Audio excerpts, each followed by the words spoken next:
Ever heard of imposter syndrome? It's a very common thing. It's mentioned a lot in business owner circles and a lot in career circles as well. It's where there's this universal fraud machinery going on that every person who starts a business or starts something new, they've felt this like the devil on the shoulder whispering, "Who the hell do you think you are?" It's described as a low hum of dread. You're not listening, like literally listening to a low hum. It's more like that there's like this underlying kind of dark cloud over everything. And for some of us, it's been almost a sense that today is probably the day we're going to get caught out and we're not going to be able to live up to the expectations that people have of us. It's quite debilitating. It's like waiting for someone to tap you on the shoulder and say, "You don't belong here. It's time for you to leave." It is overwhelming sometimes. Most of us have, find our way through it and over it, but that's usually through a process of confidence. That said, though, I still have moments, even all these decades later, that I still feel like the devil's on my shoulder saying that stuff. So, really, how is it so pervasive when we are high achievers? Because you wouldn't be doing this stuff. You wouldn't be on this if you weren't a high achiever, someone who wants to achieve something greater than just yourself. It's because this little psychological trick in your brain is absolutely immune to everything you've done good. It doesn't matter how many times you've been awarded, the amount of revenue you've made, the amount of cars in the garage, the house you're living in, or whatever the successes have been. None of it can silence that doubt. It's not convinced by what you've done. It doesn't care how many wins are on your wall or how many trophies are on the shelf. It still stays present. Now, for me, it's never gone away, but it is a lot quieter than it used to be, and it doesn't come up anywhere near as much. So I'm not going to say this is something which you can absolutely cure with 100%, like all those neurolinguistic programming hypnotherapist types would have you believe. You can't trick your way out of this. What you can do is just work through it. You think you're the only one who feels like this, and you're absolutely not. And this is the really nasty part of all this. It makes you feel like you are uniquely fraudulent. You are uniquely incompetent in a world of people who are actually feeling exactly the same. Like I'm looking out over a cityscape of Melbourne here with its giant skyscrapers full of people working away, and they're all feeling the same thing. The people who don't are kind of narcissistic, and that's the whole thing, that we think that it's completely unhealthy to have this, but it's actually a very much a survival mechanism. It's built into all of us. We're living in unnatural times that our bodies and brains were not built for. So we find ways of coping, and we've developed this imposter syndrome as a way to do it, particularly in the West. I'd like to introduce you though to this idea of a mirror mask. This is a name. Once you see it, you can't unsee it. It's exorbitant. It's a very very tiring, calorie intensive, time intensive way of maintaining this version of you that you think the world wants to see. It's that fake mask, and people, strangely enough, they see straight through it. Like it doesn't fool anyone. The only person that fools is yourself. Doesn't fool anyone else. You would know that you've probably had mothers or aunties or friends or even your partner kind of come to you and say, "What are you doing? Like this isn't you. This is not who you are." Because it fools nobody. But we maintain it with all the caloric intake and all the time and attention and distraction that it causes.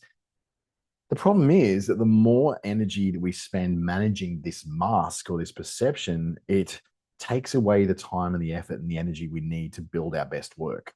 It's a very, very expensive mask. It does not help us in any way, shape, or form, but we are convinced we have to make sure it's maintained. And sometimes that mask looks a bit different for everybody. Some people, it's 100% competence. Other people, it's wealth signaling or virtue signaling, attaching themselves to causes they don't truly believe in because they think, well, that's what people expect of me.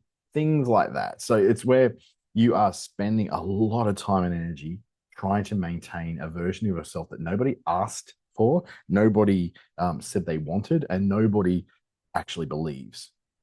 The mask fools no one. It may trick you for a while, but even then it starts to slip after a while, where the pain of keeping that mask on is far more expensive than the pain of getting rid of it and facing the truth. Our performance is absolutely see-through. People do not respond to our polish and our performance and our practice. They respond to our presence. The human endocrine system is based around a lot of hormones, a lot of peptides, a lot of chemicals flowing within us and between us as well. And a lot of those chemical flows between us happen very, very invisibly. They're stimulated from one person to the next. And oxytocin is one of those really, really, really well known ones where, for instance, you look at someone, you like them, you smile, a little bit of oxytocin and dopamine, a dopamine flash goes, oxytocin is released, you feel connected to that person. We get it with attraction. We get it with people who, share a little of themselves, and we share a little of ourselves between mothers and children, for fathers and their sons and daughters as well. People just don't respond to the polish because there is a lack of that oxytocin. You've seen it at 100 different webinars and workshops, and like conferences are full of these people who are just absolutely soulless. They are basically reading from an internal script over and over and over and over. And this is what they're paid for. They've achieved nothing else in life other than being a professional speaker. And the harder they perform at this, the harder they go at making it as smooth as possible, the further they're pushing their audience away from them because it's not genuine. It doesn't connect. There is no oxytocin flowing, and therefore there's no way to learn. You're not going to learn a thing from these people. They are absolute frauds and performance artists masquerading as professional speakers. And there's entire industries and associations and certifications around the professional speaker. But the professional speaker is becoming less and less trusted for simply the reason is that they're spending all their time traveling around speaking. They're not actually practicing anything. They're not actually doing anything.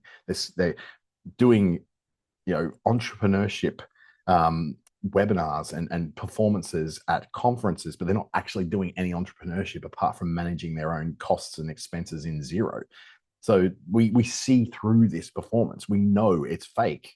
And that's why conferences are in so much trouble because people are just going, stop giving me this rubbish from these people who have no idea what I'm going through, yet seem to pretend that they do. Perception management is very expensive. Every calorie, like I've said, that you spend trying to keep that mask on is a calorie not used for actually carrying out your work, your actual impact, your real purpose for being here, as opposed to this trap that you put yourself into. And experienced pros get really stuck in this because being old, being experienced, having life experiences does not protect you from this mask. In fact, all those things will make it worse because of a couple of things, right? The sideline trap. And this is where experienced professionals play small to avoid being exposed for the absolute fraud that they are. Or there's this performance anxiety, which, focuses on looking competent, having the suit, having the hair, having the right look and feel about it. That all those things that you're so concerned about that stop you being present. And then the isolation, which is the mask doesn't protect you. All it does is cut you off from people because you're so terrified that someone will see through you. So the sideline trap is like this idea that the more you know, the more you fear being caught about not knowing everything. There's a very simple cure for this one little part, which is just simply that you say, I do not know, but I'll find out in the break for you. If you're up speaking, if you're presenting people and you don't know the answer, yes, being caught out for not knowing the answer isn't such a bad thing. You just have to admit it. I don't know the answer to that off the top of my head, but wait until we get off stage here and I'll be able to go and find that for you. But what happens is we hold back, we wait, and we watch instead of leading. We won't step on the stage. We won't go forward and do that presentation or pitch. Playing small in order to avoid being exposed is not humility, it's false humility. It's you trying to protect your fakery dressed up as a form of being careful, caution, right? So it's not actually effective because it stops you from connecting with people. It stops you from moving forward. And it's just you trying to protect yourself from something that's not actually out there to get you. When you focus on looking good, you're not present, you're not there. And again, I see this with so many speakers in conferences. When they're not present in who the people are in front of them, or if you go into a pitch meeting, for instance, or you go into some kind of environment where you're delivering a workshop, the person isn't present because they're constantly obsessive about everything around, flicking their hair, all these little things, pulling down their shirt. God, I've done that many, many times. The little things that make them want to look good and it pulls their attention inside, which creates anxiety rather than putting the attention out there to the audience in front of them. It's not the audience that a speaker is afraid of. It's actually what's going on inside you, that anxiety, because you're thinking of yourself, not them. And that's something about, doing things for service, and we'll cover that in just a moment. So this mask isn't protecting you at all. It just isolates you from people. It cuts you off. It doesn't connect with anyone. It impresses people for 5 minutes, and then you are forgettable. People just forget about you. That includes clients. If a client feels that you are constantly just putting it on, you're faking everything, they don't want to see you again, because there's an ick that happens inside our heads. We just go, I don't trust this person. So the pivot then is we go out of the performance mode with the mask on, and then we take the mask on and go into this service mode. And it's the biggest shift you can make. Even for a speaker, a speaker can go, well, instead of, oh, do I look good? Do people like me? You just go, well, how can I help these people right now with the knowledge I have? It's a very different mindset, and it's a massive shift that isn't necessarily that hard. What it is instead of walking into something and going, here is my script, here is my keynote, here is my PowerPoint presentation, here is my sales deck, here is my corporate announcement, whatever it is you're going to be presenting or going in front of people with, it's all the performance. What you would probably do to get on better with people and to get more results out of it is throw away all of that stuff, all that performance, and just go, how can I help these people who are in this room right now today? I remember going to an event during an October business month, which is something we do in the Northern Territory. It's like a small business month in, say, Queensland or in New South Wales, or a small business week or something like you have in Adelaide in South Australia. And this one speaker, a professional speaker, who's not really done much apart from be a professional speaker, who happens to have focused on retail transformation, has never done any retail transformation, but has focused in on that, decided to do this retail transformation thing in a town called Alice Springs. It doesn't have a lot of retail stores as it is, and those that do are struggling really badly. And so she brought in all these Melbourne examples and Sydney examples and London examples and New York examples to a bunch of people in Alice Springs. That is performance mode. That is definitely not service mode. In performance mode, how can I look impressive? Oh, Sydney, Melbourne, Paris, London, New York. Service mode is Wagga Wagga. It is, Kenilworth. It is Townsville. It is Alice Springs. It is Meriden. It's being present and relatable to the people who are in the room. Now, this may not be a speaking thing. You may not be doing a speaking thing. This could just simply be how you provide your services and how you market your services. The performance mode says, I've worked for these people and these people, these huge brands, but they're all like 10, 15 years ago.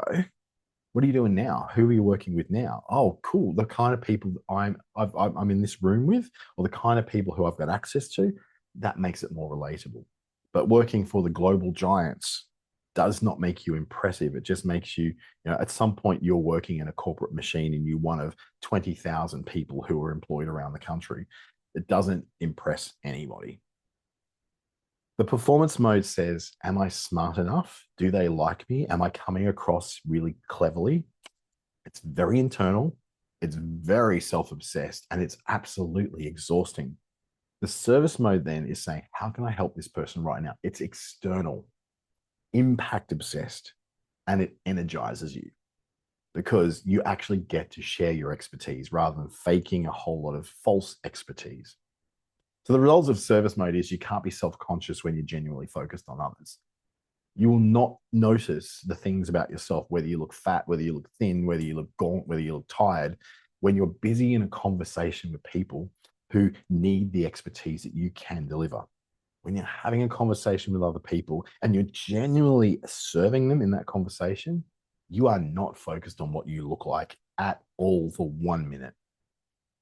So I've got a bit of a connection framework here for you. It's 4 moves, any room, any moment, any situation where you drop your mask without burning down your experiences. And the first thing is we need to name the ghost.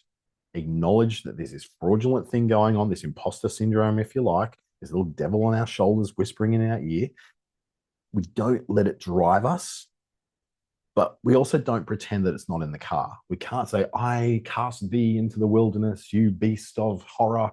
It's nothing like that. What it is going, well, this thing's here. It's an evolutionary construct that's come about as a survival mechanism.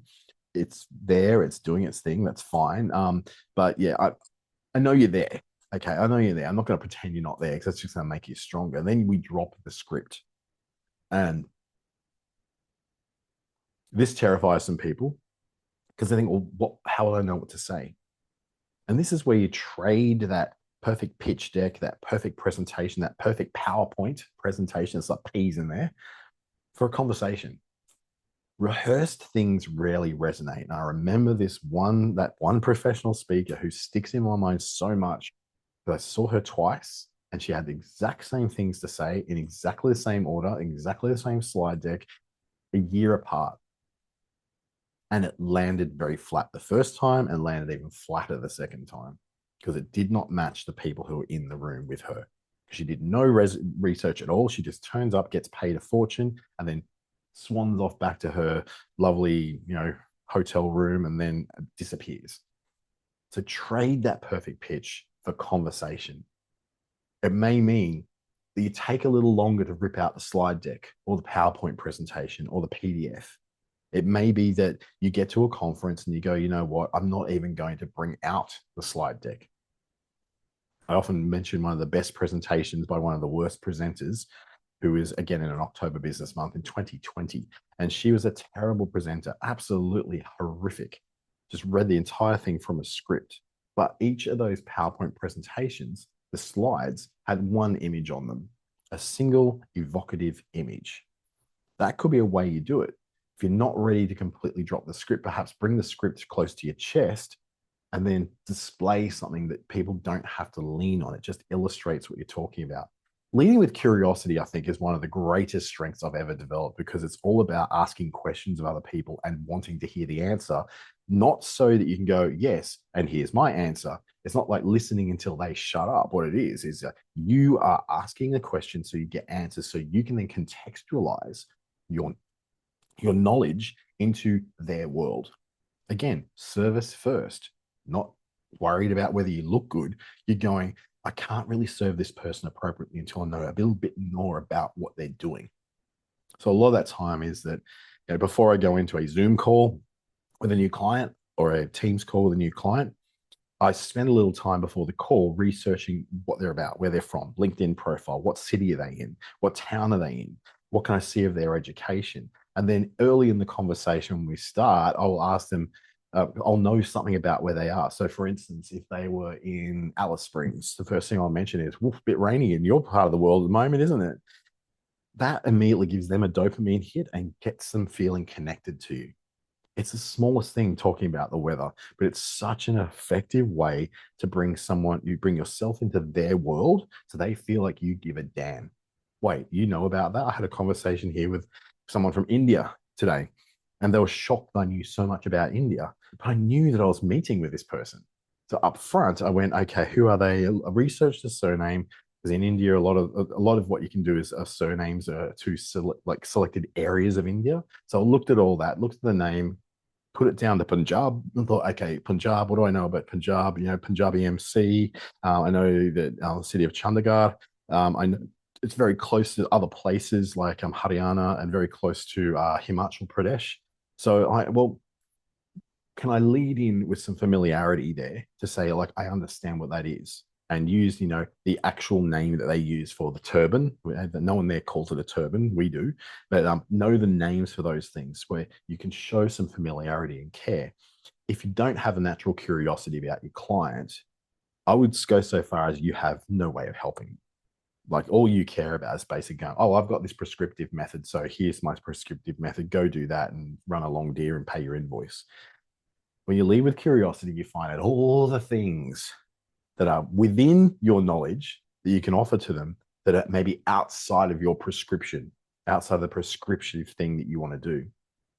I would say then that radical honesty is important, probably for the one reason is that admitting that you don't know something builds much more trust in people than faking an answer ever could, because there's going to be one person in a room who does know the answer to that, or the person who's asking the question is looking for additional insights on the topic you're talking about that you may not have. They're saying, like, in that particular context, I don't have any experience, but I'd love to have a chat with you afterwards. I'd like to hear what your experiences are.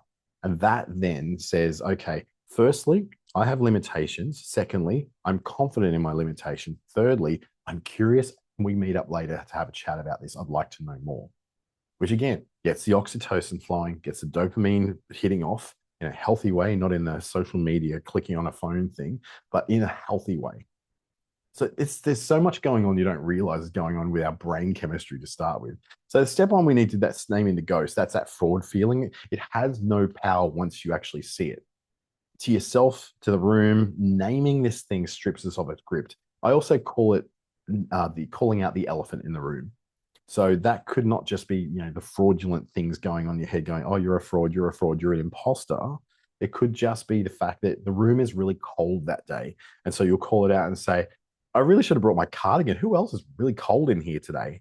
So it's actually calling out, something that you might be on that stage with a very short spaghetti strap kind of thing you're wearing, and not realizing that everybody else is cold as well means you're not addressing that elephant in the room. You're not then having something to relate with. This could be a public speaking seminar as much as it could be a confidence seminar. They're very, very closely related. Secondly, drop your script, because authenticity is way, way more powerful and persuasive than a polished presentation. The perfect pitch is an absolute performance and people see through it. Conversations are messy, they're unscripted, and they're so much more interesting. And your curiosity goes off the charts. Their curiosity goes off the charts, and things can go way off track. As long as you know how to start and know how to finish these presentations, you'll be fine. And step three, that curiosity, I went into that with great detail, so I won't bore you with that one. But the step for the radical honesty is this idea that vulnerability is a leadership strategy. And I think people like Brene Brown have spoken about this at very strong lengths. I don't know, let's find out together is so much more powerful than you making up an answer to something or an excuse for it. So let go of the performance. The ego is all about protection. It's about the win. It's about coming away looking awesome. But confidence comes about when you're okay with being fully seen, with both your uncertainty, with your limitations, but also with your strengths intact. Letting go of the ego isn't a weakness. It's actually a shortcut to getting those little dopamine hits and that connection that comes through oxytocin flowing through our bloodstreams and connecting us to one another. Ego is very much about protection. That's why we have to put the mask on every day, right? And we get very defensive. We deflect blame. We put on a big performance. That's all ego trying to keep that mask firmly on our faces. And it takes so much energy. It really does. But confidence is okay with being seen for who you are.